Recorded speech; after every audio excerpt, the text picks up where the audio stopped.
The News Channel 20 Sports Desk, sponsored by Route 66 Solar. Monday night, it was the Super Sectionals for 1 and 2A baseball and softball, and the winners of those games, they would head off to the Final Four. 1 seed Auburn took on 1 seed Tolono Unity at Millikan University. And righty Addison Wheatley unloads and almost gets that home run, but she's going to have to settle for a double.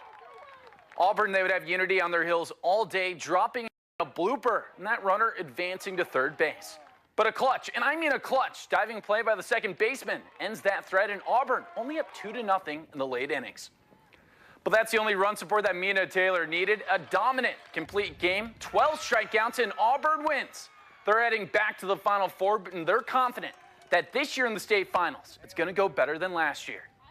We were so nervous last year. Like, it was our first time going to state, and we were so nervous, but this year, like, we're just, throughout all postseason, we didn't have any nerves. I know the parents had nerves. All the parents were talking about how they couldn't sleep, and we're like, we slept like babies. And in the 2A Super Sectional, Monticello taking on Sacred Heart Griffin, and Andy Antonacci whacks it and gone.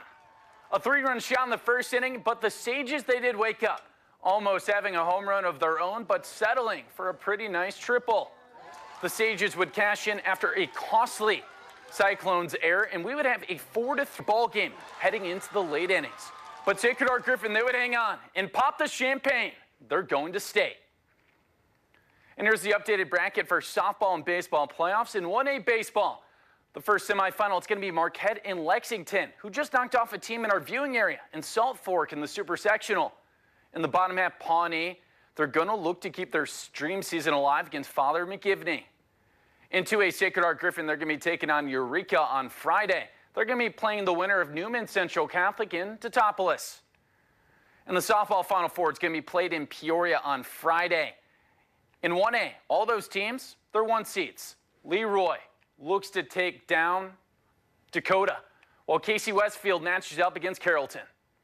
In 2A, we're going to have the Auburn Trojans play Beecher City in the semifinals, and they're going to face the winner of Poplar Grove in Carterville. And mark your calendars. On Black Friday at Madison Square Garden, Illinois basketball, they're going to get another crack at the Connecticut Huskies. It's the first meeting since 2024 when the teams played in the round of 8, and Illinois had their dream season ended after UConn had a 30-0 run. Both teams are going to be preseason ranked. And Brad Underwood, he's previously said that tough schedules help Illinois accomplish their ultimate goal. I came here to win a national championship. Okay, and I think the one thing that will never change with me is that. If you hear me ever say anything like that, other than that, then it's probably time for me to hang it up. And I'm going to speak for Illinois fans. I think they all want a lot of revenge on November 28th of this year, but Illinois also has another tough non-conference schedule, also taking on powerhouses Alabama and Tennessee. I'm Carson Gordy. Take care. Thank you for watching, and make sure you subscribe to our YouTube channel. Be sure to watch more videos from News Channel 20.